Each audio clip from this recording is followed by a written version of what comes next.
5 years now. 5 years, that's right. 5 years today, as of when I release this video. I've been doing ASMR here on YouTube. That's right.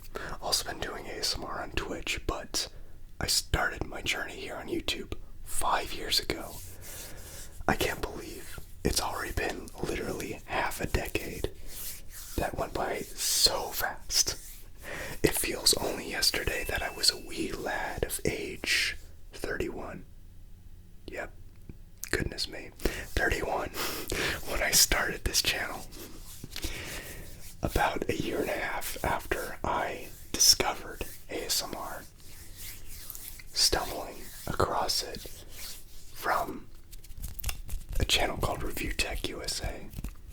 He put out a video where he unboxed the NES Classic and did it in ASMR, and I didn't really understand what ASMR was. I kind of heard about it in passing, but I didn't really understand what it was all about. But then he explained that it's about relaxation and it helps him fall asleep, and that's what sold me on it, because I've always had the worst insomnia of everyone I've ever met in my life. And so I started to dive right into it. And by the way, my voice sounds a little bit funky here and there because, to almost no one's surprise, I chewed on a bit of a Carolina Reaper before filming. You can ask Gracie B. She was there. Gracie B ASMR, shout out to you, buddy. Anyway, so yeah, that's what sold me in ASMR, and I did a deep dive of it and just been hooked ever since. And I've always loved art, I've always loved filmmaking and stuff like that, and I always had a minor interest in doing a YouTube channel. I kind of did one for fun years prior, doing a gaming channel that I didn't really promote or anything. I just did for fun and showed to my friends. But then I started this channel, and ASMR, I felt, had a lot more inherent value to me anyway, and I thought I could add more value to the world by starting my own channel. So I did, and it's been 5 absolutely glorious years. My channel may not be huge for the age it is, but honestly, I really don't care. I'm not here to become like this big YouTube star or any of that crap. Not knocking anybody who is. Not knocking anybody who makes a living. I'm very close friends with some people who do this for a living, and I'm really, really happy for them, and I hope they can keep doing it for a very long time.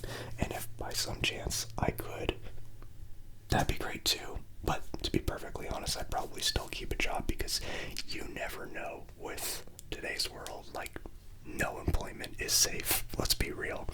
But I'm not going to get so doom and gloom in this video. That's not the point of this video. I'm kind of going off on a tangent, but I just wanted to do a couple things with this video. But firstly, just want to thank everybody who has showed me great love and support all these years, and everybody in the community, whether you're a fellow creator or a consumer of ASMR, y'all have been amazing. I've met so many people, I've made so many friends along the way, some of which I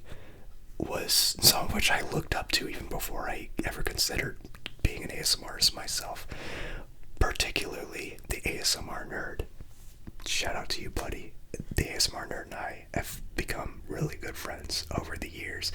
I said it to myself and almost made him cry live on stream. I said, when I started, I saw him as a hero. Now I see him as a brother. And Nick, I still very much see you as a brother. I always will. And of course, I won't be able to name everybody that I've made friends with along the way. That would be way too long of a video. But I will do my best. Some more prominent figures in my journey. Sleepy Kitty ASMR, now known as Carol ASMR, but back then she was known as Sleepy Kitty. She started a project that really allowed my journey to take off as an ASMR artist, called Weekly ASMR. We were a group of creators who got together and once a week each put out a video that pertained to a certain theme, a common theme every week. And we helped each other grow by watching each other's videos, commenting, all that jazz. That project lasted about 6 months, but our friendships just kept on going and going and going and going. Carol is still one of my best friends in the world, hands down, easily. Others, ASMR Kitten, aka Caitlin. Shout out to you, buddy. Caitlin actually was, even before Carol, when I first got on Twitter, I was actually super duper shy. Didn't know how I would have possibly fit in the community. Like, I've always been an incredibly shy person, a very introverted person, and breaking the ice with people was always the scariest thing in the world to me. Not as much now, but at the time, absolutely, especially online, with people that I've never met in person. Like, making friends with people online was just a foreign concept to me, even in 2019. So I spent like the first couple of months like not really knowing anybody, but then Caitlin tweeted, "Does anybody want to join my Discord?" She opened a new Discord. I thought, I gotta make connections. Why don't I go for it? Like, I thought this was gonna be some limited time opportunity because she was like this famous creator. She had like 20,000 subscribers or something like that, which is still kind of a lot compared to a channel my size. I'm not comparing myself to other creators. That's kind of a backwards way of thinking as a creator, but I'm not here to preach that, at least in this video anyway. But at the time it did seem like a lot. Now I have friends that are much bigger than that, including Caitlin. But yeah, so being able to talk with Caitlin and other creators who got involved increased my confidence in talking to people online in the community a lot more. And that led me to jumping on the same offer that Carol did when she created the project of Weekly ASMR. And that led to a lot of other projects that are still going on to this day. My buddy, Christopher Not Walkin', at the time ran a podcast called The Dirty Nerdy Show. It's now known as It's Gettin' Late. It's a podcast where we interview other ASMRtists, get to know them, who they are, and what their channel's like, and what you can expect from them. You know, get to know your next favorite ASMRtist. And eventually, Chris retired the podcast, largely due to health reasons. He's still kicking, no pun intended, not literally kicking, but in Chris's case, he's punching. But you know what I mean. He handed the podcast to me to take over as host. And to this day, I couldn't believe it. To this day, I'm absolutely flattered that he did such a thing. Because, like, I remember when I was first brought on to be interviewed on that show, I felt like I made it. I felt like I made it because, you know, he interviewed creators like Chibi, like Frivy, like Maddie Tingles, people like that. And that was like big time baller stuff to me. Speaking of big time baller, he became friends with Caitlin because I peer pressured him to get her on the show before I became his co-producer and eventually host myself. But yeah, I pressured him to get Caitlin on the show. He didn't want to do it because she was, as he put it, famous and scary. And so I was like, well, if you don't get her on, I will do it. Yeah. And he was like, well, then I better do it because I don't know what he's going to say. So he did. And Chris and Caitlin have been the best of friends since. And that always makes me incredibly happy. Speaking of projects that came out of Weekly ASMR, another one, TingleCon, which is still going very strong today. It has been through a lot of iterations. Several creators and I, from the Weekly ASMR project, co-founded TingleCon, which, if you're not familiar, is an annual online ASMR convention. It's a live broadcast, but it's formatted kind calls, and we have the artists come on and we interview them, and we have fans in the chat ask them questions as well. And we also have fun activities where we play games with each other and whatnot. The main event, TingleCon, happens in August. The pre-season event, SpringleCon, happens April, and the post-season event, JingleCon, which is coming up in December, happens, well, every December. The pre- and post-season events are actually pretty new. They started in the last year. They're a new thing. We used to broadcast it on Twitch, but last year we decided to make the switch to YouTube because it's a much broader audience, and most artists are just on YouTube. Most artists that are on Twitch also have YouTube, but not as much vice versa, if that makes sense. So we made the switch over to YouTube. Sadly, I am the only one left of the original lineup of TingleCon staff, but I have an amazing crew on my current staff. We have Nathan ASMR, who is the vice president and host. We have Tinglesmith ASMR, in charge of our marketing. We have Amy K ASMR, who is in charge of our social media. And we have a new crew member in ShiverMeTingles, and she will be running our TikTok,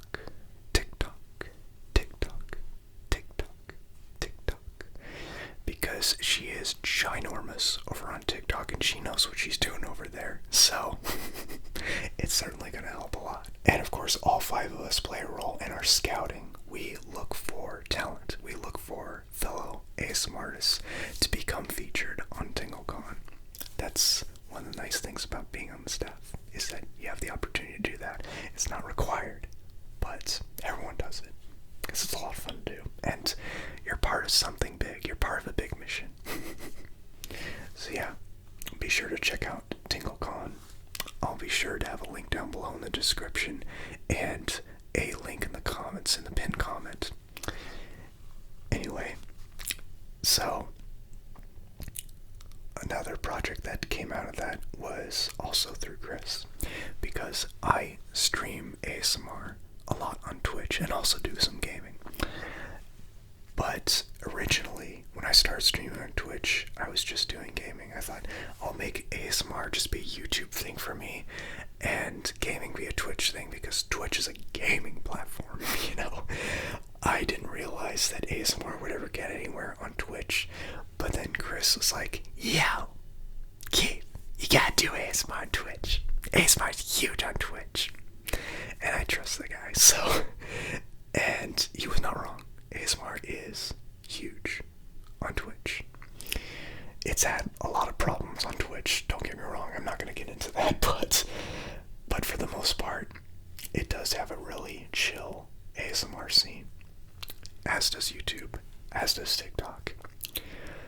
So I gave it a shot, and I've been doing it ever since. I started streaming on Twitch in general, I think around March 2019, so almost a half a year after I started doing ASMR here on YouTube. But my Twitch channel started to take off a bit, and now it's roughly the same size as my YouTube channel. They kind of compete with each other now. For a while my Twitch channel was much bigger, but now they're kind of close with one another. I think my Twitch channel is still a little bit bigger in terms of following, but in terms of viewership, I think they're kind of close. But anyway, I've had so much fun over there, and I continue to have so much fun over here. But enough rambling about my history of ASMR. I'm happy to talk more details about amazing things that's happened along the way. Be sure to join some of my live streams. So that's part 1 of this video. Part 2, I am going to talk about something that doesn't have all that much to do with ASMR or my anniversary, but it's something special to me, and I think you'll really enjoy it. It does involve other creators, and being an ASMRtist played a role ASMRtists. I recently went to New Zealand. I went to New Zealand for 2 weeks. It was honestly the most amazing trip I've ever been on in my life. Despite being 36, it is my first time traveling out of the country, actually out of the state, let alone the country, on my own, because traveling is not cheap, especially these days. But I managed to save up enough to be able to travel to New Zealand for a couple weeks. And let me tell you, if you ever get a chance to go to New Zealand, do it. So it made me decide to go to New Zealand.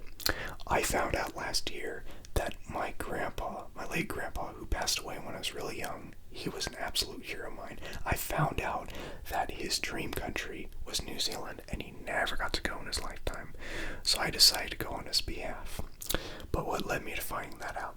I've always had quite an interest in going to New Zealand. It always seemed like a chill, amazing country to check out. And a few years ago, I met my friend ShiverMeTingles, who you must check out, by the way. She's an amazing creator. She is from New Zealand, and I interviewed her on It's Gettin Late after the first time she appeared on TingleCon, and I asked her a bunch of questions about New Zealand because I wanted to get to know of the country. And I was really impressed with a lot of what I learned, and I was talking to my mom about it, and she's like, Grandpa's dream country was New Zealand. I was like, okay, I'm going. So off I went. So, Shiver, if you're watching this, thank you so much. I know I told you this story when I was there, but once again, thank you so much. I can't thank you enough. Anyway, so let's get to the story, and I'm going to be showing you pictures and a couple of video snippets along the way. I didn't take a lot of video, unfortunately, but I did take quite a few pictures. So anytime I mention something that I have a video or a picture for, it'll show up on screen. There will be no audio from the videos because they're not really ASMR friendly, and some of them have copyrighted music, so I can't really do that. But you'll get the visual aspects of it as I'm rambling on. So, let's start with Auckland. I flew into Auckland. Didn't stay there for the first night, but a friend of mine and mod of mine, known as DawnOfDuskRichard, who's a local, came to pick me up from the airport and brought me to a place called Warkworth. Started out in Warkworth. It is a nice, small, quaint town with a river going through it. Now, in this picture of Richard and I in his car, you can see that I have a band-aid on my finger because on the plane I smashed that finger in one of the if you've flown an airplane before, you probably are aware that airplane restrooms usually have like a little bit of a doorway into the garbage can, and it closes really violently, and it closed on my finger. I was okay, but I had to wear a band-aid there for the first few days of being in New Zealand because of that. But anyway, Richard's a really nice guy, really smart guy, and he showed me around the area. We took a road trip up further north to the Tane Mahuta. Tane Mahuta. Tane Mahuta. Tane Mahuta. If you're unfamiliar, the Tane Mahuta is a legendary tree that is still alive, but it's over 2,000 years old. That's right. 2,000 years old and still alive. Isn't that something? And so, it has very sensitive roots though. The roots are like toward the surface, and it's very sensitive. So they require you to wash your shoes before you get on the boardwalk to walk into the forest and check it out. And that machine that you use to wash your shoes was so cool. You wipe your feet on these little roller squeegee things, brush things, whatever. And there was a little button that you press your foot down like this and it sprays soapy water on your shoe. And then you rinse it off and you're good to go. It was probably the best shoe cleaning experience I've ever had in my life. You go through that and then you walk on the boardwalk and then you stand there right in front of the Tane Mahuta. I think you're like 20 to 30 meters away from it when you stand there. It was so cool. I felt like I was Link meeting up with the Deku Tree in Ocarina of Time. That's what it felt like. So after that, went back down south. Warkworth is such a quaint town. I went for a couple of runs through it, in the rain no less. There is a lot, like in the US, if you live in a small town, chances are you have some bike paths. Well, those are all over Warkworth, but instead of bike paths, they're like little hiking trails that cut through town, because New Zealand is covered in bush everywhere. And you just go off the road and suddenly you're hiking for a couple minutes, it feels like, right by the river. I mean, obviously it's not like hiking up a hill, but in some cases it kind of is. But most of it's like walking by the river. Anyway, after a couple nights of Warkworth, we went back to Auckland, and we went to the Auckland Zoo. Now, I, as a vegan, am normally not a fan of zoos. I think they're exploitative and all that jazz. But, again, not here to get into that, not here to preach that. That's just my disclaimer. But the Auckland Zoo is a preserve, and it's non-profit. In those circumstances, that's okay in my book, because it's there to help the animals and then ship them off somewhere safe once they're nursed up to health, things like that. And it's not profit. So I was okay with going out. I admit I was a little bit hesitant at first when I heard zoo, but I was like, you know what, I'll go with an open mind. I didn't take a lot of pictures there, but I did get to see some actual kiwi birds in the dark, and they were the most adorable creatures ever. And they are unfortunately common prey. Dogs of all breeds like to hunt them, so they need to be protected. And so they are. But after we were done with that, Richard and I parted ways, and I checked into my hotel in Auckland for one night there. And I finished the day by going up the Sky Tower, which, if you're not familiar, it's kind of New Zealand's Space Needle, give or take. It kind of looks like the Space Needle a little bit. It kind of has the same vibe. You go up the tower and you go out, not outside, but like out to the front behind the windows, and you can see the whole city. It's really cool. And while I was up there, I noticed that there were pieces of glass floor that you can stand on. It had a warning sign, well, actually an anti-warning.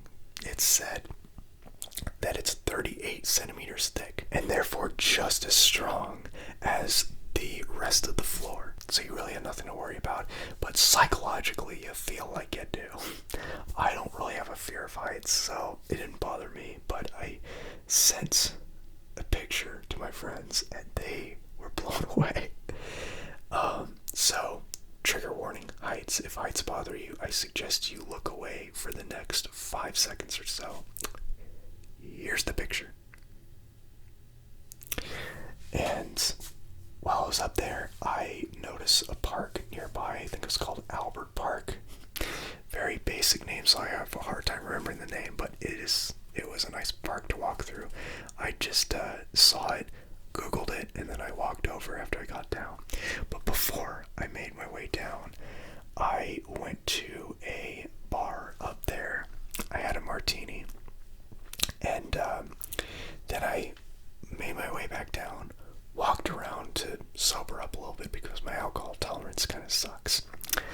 And I was going to walk through the casino that they have downstairs, and there's a security guard that stopped me because he can smell the alcohol in my breath. Now, New Zealand has a law where establishments are not allowed to serve alcohol to people who are intoxicated, which honestly I think is common sense. But we don't really have that in the States, and that's why bar crawls are a thing. Not the case in New Zealand. But the guy let me in on the condition that I don't have another drink while I'm there, because he saw that I was okay, I was well put together, I didn't appear intoxicated, he could just smell the alcohol in my breath. He's like, maybe you have a much higher tolerance than I do. Which I feel bad for him, because my tolerance is not great. So if it's better than his, he probably shouldn't touch alcohol ever. But anyway, that's probably for the best. So after that, I walked my way over to Albert Park. So the next day, I boarded a bus and went to Rotorua, which is a small town in a region called the Bay of Plenty, northeast of the North Island. And I did a few fun things there. I played mini golf with rabbits. That's right. They were bunnies.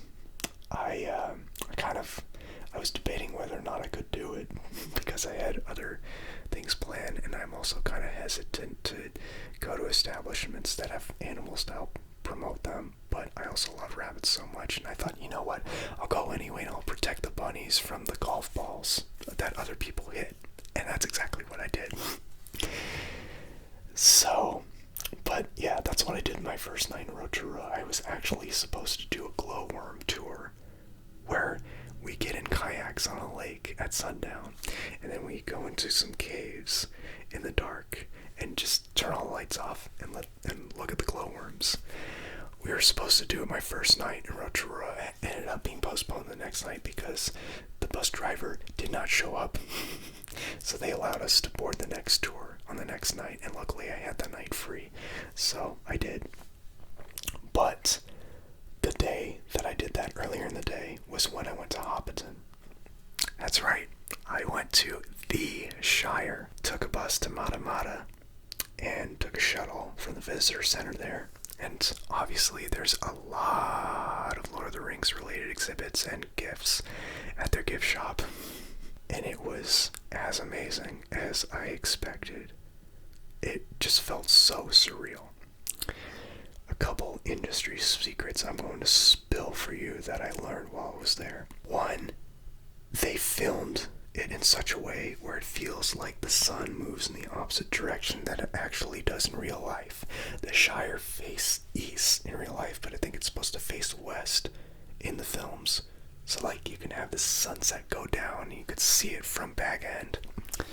But no, it's the opposite. So they had to film in such a way to make it look like it's the opposite. Anyway, so the other secret that I'm about to spill for you is probably going to blow your mind even more. So, you know how in the movies, like normal, you're outside, you go into someone's house and you see the inside of their house. And that's the case in the Lord of the Rings movies, right? Nope. So, at the movie set at Hobbiton, it's only the outside, and inside every hobbit hole, aka every hobbit house, it's really just a small closet built to look like there's more inside when there actually isn't. And I got to go in one of them. But the truth is, what you see in the movies inside each house, when you go into Bilbo's house, that was filmed in a studio in Wellington. But yeah, so we made our way up to Bag End, and actually, you know what? Third secret. None of these are really secrets though, I mean, like they tell you at the tour, but third secret, quote unquote, all the plants on set are real, except the big tree above Bilbo's house at Bag End. That one is not real, and the leaves came in the wrong color, so they hired a bunch of university students, a bunch of art students, to spend a few days and paint hate them all. I'm talking tens of thousands of leaves, maybe hundreds of thousands of leaves, who knows, lots of leaves. It took several days to do, but they did it, because are they really going to turn down a Hobbit movie or the Lord of the Rings movie? I think the tree that was there at that time that I went was in the Hobbit. But yeah, it was quite an experience. Then we made our way back down to the field where they had Bilbo's 110th birthday, I think it was, his party, in the Fellowship of the Ring. You know, the one where he put on the ring to disappear, freaked everybody out, and then walked back to his home. Yeah, it was just a bit of fun. But yeah, we spent a little time there and then made our way through a little hiking trail aside the movie set area. And on the other side, we got to the lake and crossed the bridge, walked past the mill into the Green Dragon. That's right, the Green Dragon, the Tavern of Hobbiton, the Tavern of the Shire. And unlike the Hobbit holes, you actually can go in the Green Dragon. It actually is real. You go inside, it is a full functioning tavern. They served us a complimentary drink. I had a cider and sat in front of the fireplace. I actually moved from one place to another to like experience different parts of drinking in that tavern, because why not? But I finished my drink in front of that fireplace, and let me tell you, it was exhilarating. And throughout the tour, there was construction going on. They're building some kind of expansion. I'm not sure exactly what it is, but I guess we will see in future films or shows. But because of the construction, they compensated us by gifting each and every one of us a limited edition Green Dragon mug. That is right, limited edition. And I gave that to my sister because she is the biggest Lord of the Rings fan I know, and she was so happy. And that was it. That was that for Hobbiton. Now, the next day was quite a doozy. I met up with fellow ASMRtist Jimmy Jam ASMR. Jimmy Jam, a local and a great friend, and a fellow adventurer, I've come to find. He's really into physical fitness, and he joined me at the Velocity Valley Adrenaline Park in the Rotorua area. There's 5 different rides, if you will, and we did all of them. He actually did a video of his own, but basically there are 5 different rides. There was a free-falling simulator with a giant fan pushing you in the air. There was a sweet racer where you get into a small capsule and your friend gets in one too, and you race each other. There's little pedals inside like a bike, and you race each other 3 laps around the track. Go watch that video and see who won. Then there was the motorboat where we go in a figure 8 and there's a lot of sharp turns. That was quite an interesting experience. I've been on rides like that before. That one was the least new to me of them all, but it was probably the most well done in my opinion. Like, I would have thought that the guy was training for years, but apparently it only took him 2 months. It's like Paloma in No Time to Die when she's like, I had 3 weeks training, and she started kicking ass everywhere. Same kind of vibe. And then there was the swoop, where, oh my god, you get wrapped up in this, not body bag, for better, lack of a better way to put it, but it's definitely not a body bag, but in this little thing, and they raise you up really, really high, like 40 to 50 meters high, something like that. And then you pull a ripcord and you drop really fast and you swing and you get like this close to the ground. I'm not even kidding you. Like this close to the ground really fast. It's crazy. And they have one friend pull the ripcord when they do the countdown, and Jimmy's like, keeps doing the ripcord because he knew he would hesitate. And so I did it. 3, 2, 1. I pulled the ripcord, and off we went. And last but most definitely not least, the bungee. That was my favorite part. That was the main event for sure. That's what we finished with. Now, Jimmy told me that he was afraid of heights, but he absolutely conquered it that day. He said, if you're gonna do it, I gotta do it. Might as well help myself, you know what I mean? He went first though. He went first. And after he jumped, after waiting a little bit to, psychologically get ready for it, because, you gotta stand there for a bit and just mentally prepare yourself, right?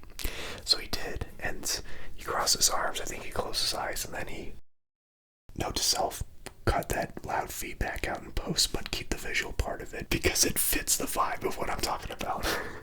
It was such a thrill. He went down, and he's like, ah.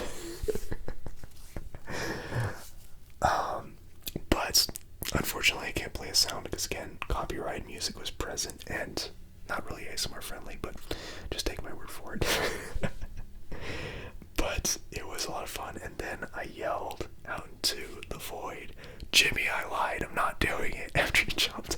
I was joking, obviously. I did go on to do it. And they brought me up.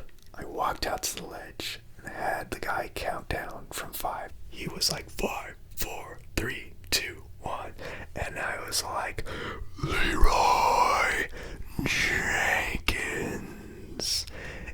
And then I jumped. If you've been around the internet as long as I have, you probably know what I'm talking about. It's a reference to a meme where a guy named Leroy Jenkins was playing World of Warcraft with some friends. This is like dating back to 2005. And they were planning a raid outside of where it was going to take place, just outside the room. They were making this articulate plan, and then out of nowhere, Leroy's like, alright, let's do this, Leroy Jenkins, and just ran in and spoiled the whole plan. So I decided to yell that out as I jumped. So that was a lot of fun. And speaking of friends I met up, I also got to meet up with ShiverMeTingles, as I mentioned earlier in this video, and her partner, Joel, aka J Sounds, the letter J, asterisk Sounds. Look him up on Spotify. He does EDM music, and it's incredible. He also did some scoring for a Moon Gem video recently, which I still need to watch. I'm going to watch after I film this. But shout out to the both of you. I got to go to a place that I will not name, where they had mini golf and bowling, and we did both. I ended up destroying them in mini golf, but they got their revenge in bowling. I am terrible at bowling. The last time I won a game of bowling, I was probably a child. In fact, some of you know my friend Chad. I've known him since college. I've known him for about a decade and a half now. Yeah. And I never beat him once. And he rolls the ball back in, like standing up straight like this, and like has his arms straight down, and just like this, like that. Not any real like fancy movement or anything like that. He just stands up and just rolls the ball nonchalantly. And I never beat him once. Yeah. I even have a friend that had a bachelor party at a bowling alley. He and our other friend who was there got shit-faced. I was sober because I was the designated driver. I had no drinks, and I still lost. Anyway, back to New Zealand. Meeting with Shiver and Joel was an absolute experience. They are two of the most delightful people I've ever met, and they're incredibly funny. I highly recommend checking out them both. ShiverMeTingles ASMR for more great ASMR content, both here on YouTube and over on TikTok. And J Sounds, letter J, asterisk Sounds, over on Spotify. Amazing musician. I can't recommend them both enough. After Rotorua, I made my way down to Taupō. Lake Taupō. It is a ginormous lake in the middle of the North Island. It's actually a volcano that erupted some 5,000 years ago, but for many, many years now, it's effectively been a lake.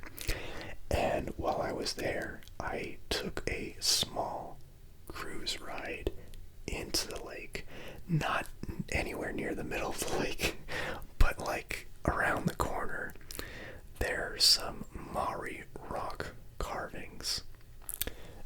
Here's a couple pictures.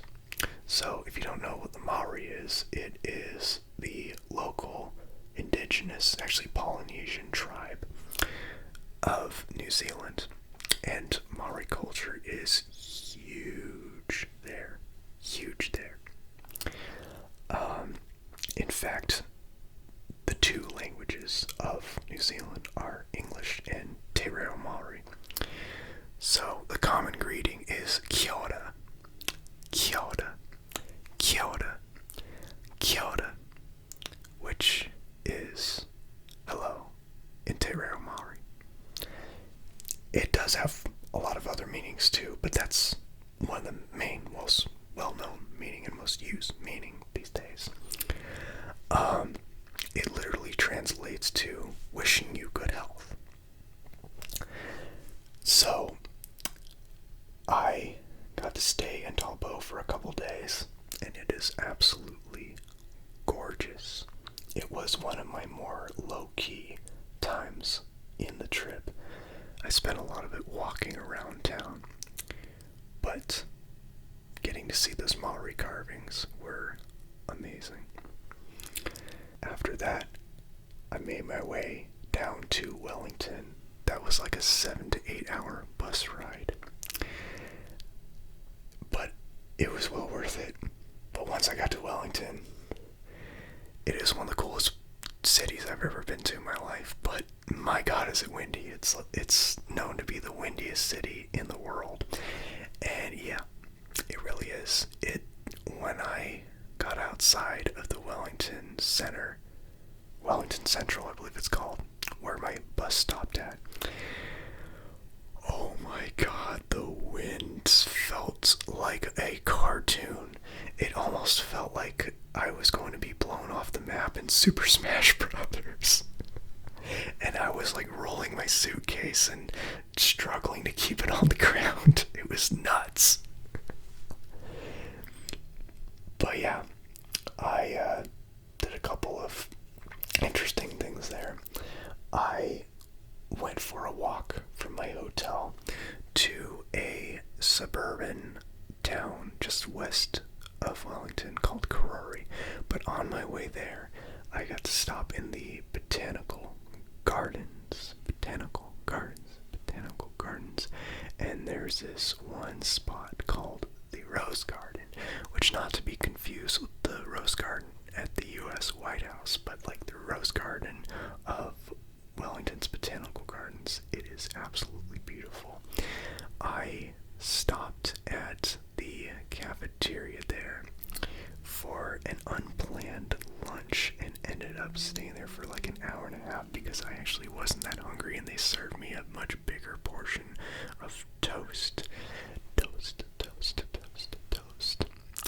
than I expected. It had like avocado. It was avocado toast, I think, with potatoes and whatnot as well. And I continued walking, and I made myself all the way to Karori and then walked through the Karori cemetery. And that was a very somber moment because, as I mentioned, I went to New Zealand mainly because of my grandpa.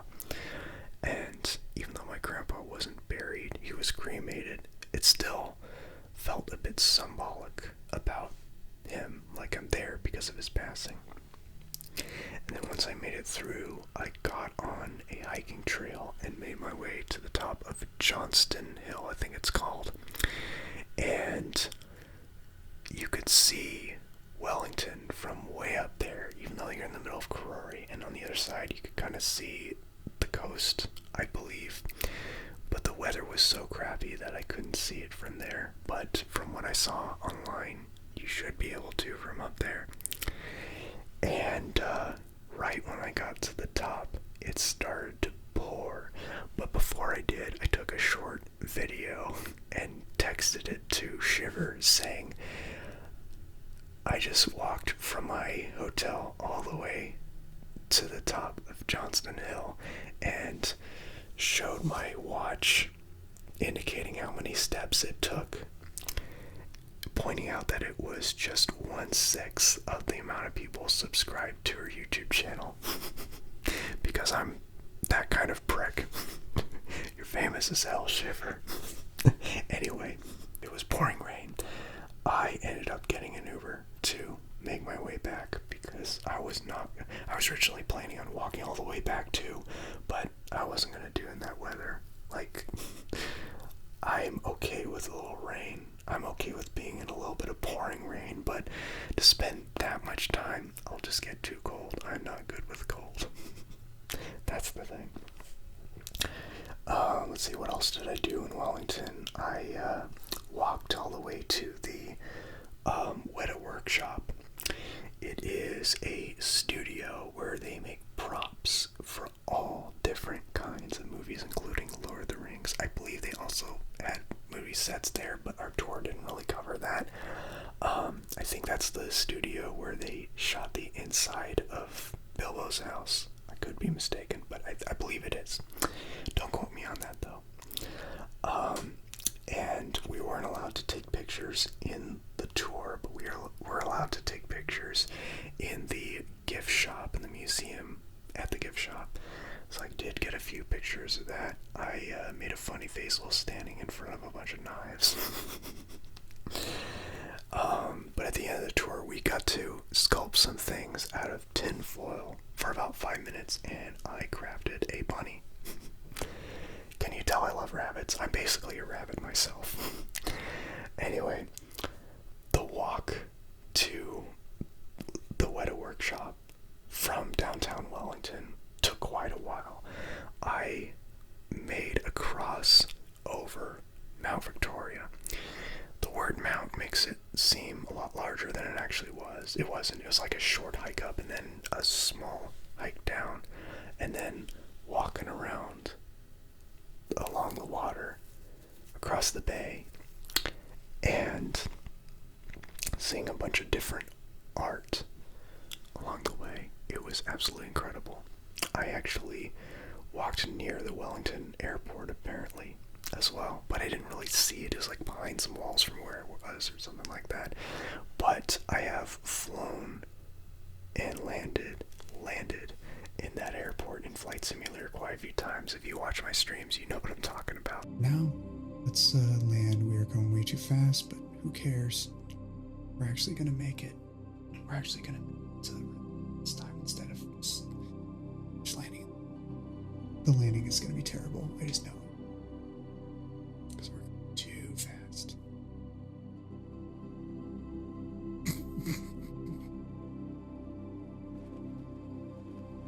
Hey, telepath. See ya. Oh, that works. That works. I am the worst at landing in Flight Simulator to the point that it's a meme. I also got to the museum downtown. I can't remember the name, so here's the name right here.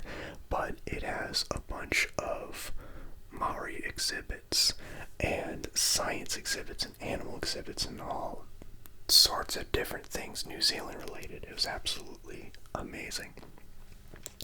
There was one hands-on exhibit. I don't know how many of you are familiar with Kinects, with an X Kinects, but they're like these little plastic sticks and plastic joints that you build things together, and you're supposed to like build a little building on top of this board that when you turn on a switch it shakes, and you're supposed to adjust it to different levels to see if it can withstand the earthquake that you create with it shaking, because New Zealand gets a lot of earthquakes. So they had some earthquake exhibits, and that was one of them. I built a couple of towers. One survived, one did not. But they also had one where there were some pieces of what I think was rubber, where one crashes into another like this, and another one goes under the other. If I remember correctly, on the northern hemisphere where I'm at, they crash into each other like this, but on the southern hemisphere they go under like this. So I assume that the experience of an earthquake in New Zealand is different because of that. I didn't really feel any noticeable earthquakes. I'm sure some small earthquakes that were low on the Richter scale happened while I was there, but I didn't notice them. But yeah, it's a very common thing in New Zealand, more common than it is here in California, and California is definitely earthquake country around here. Wellington also has a cable car, and I went up that, and it's got like lights in a tunnel and you get to see the whole city from above, which actually toward the top is the botanical garden that I went to on foot a couple days prior, and I didn't realize that. But it's all good. Still glad I did the walk, and glad I went back via the cable car. As somebody from the San Francisco Bay, I kind of felt right at home, because San Francisco is known for its cable cars. If you've been to San Francisco, you know what I'm talking about, even if you haven't been on one. They're everywhere. They have the spells, da-da, da-da. Like, every movie, every cartoon that's San Francisco is probably going to have that. But yeah, so that was my Wellington trip. And finally, at the end of my time at Wellington, I boarded a ferry and rode across the Cook Strait, which is the body of water between the two islands. The distance between the islands is too great for there to be a bridge or a tunnel or anything like that. I think it's like 13 kilometers or something like that. Long stretch. So you have to take a ferry, and they actually put cars on the ferry. So if you live in New Zealand and have a car and you want to go from one island to the other and take your car with you, you can put it on the ferry and you're good to go. I didn't have a car. I didn't rent a car. I only rode in buses and Ubers, taxis, and friends' cars, in Richard's case, in the beginning of the trip. Which, by the way, side note, I forgot to mention, my first couple days, I tried to get on the wrong side of the car, because we drive on the right side of the road and have the steering wheel on the left seat. In New Zealand, much like the UK and a couple other countries, it's the other way around, so I kept trying to get on the wrong side for a while. But anyway, back to the Cook Strait. So I rode across the Cook Strait and took a bus to Nelson. There I got to experience this almost gondola-like ride where you're in a chair on a pulley, and it takes you across well above the mountains. It was an absolutely gorgeous view, and it was a lot of fun. It was really thrilling. One woman that was on there kept saying, "Far out." Far out. She was trying to cover up F-bombs, let's be honest. In fact, I asked her if she was, and she confirmed she was covering up F-bombs. But, yeah. So, at the end of that, I learned from one of the other tours there that the center of New Zealand was in Nelson. I had no idea going in, but somebody there told me, go check out the center of New Zealand. And it was my last day there before I had to fly back. So I hiked up to the center of New Zealand. It's a very short hike. I'm talking like 5-10 minutes max. And oh my god, the view up there is incredible. Like I said, it's not a long hike, not very high up, but it was amazing. It was absolutely amazing. And it's like this needle that marks the exact spot of the center, and then a plate below it with a little dot in the middle. And I stood on it, and I just felt euphoric, man. I just felt euphoric. I made it to the center of the country, having no idea that such a monument even existed 2 hours prior. Ain't that something? And then, later that evening, I finished the trip by taking another walk from my hotel there, and walked on the beach about, I want to say 5 kilometers away or something like that. I forget. I'm American and I'm used to miles, but of course in literally every other country on earth the metric system is used, so I was using that. But it was a nice walk through the hills in a suburban neighborhood. I'm not going to show any pictures of that for the privacy of the residents, but it was beautiful up there. I got to see a cargo bay from up there on one side, and the other side was the beach that I was going to.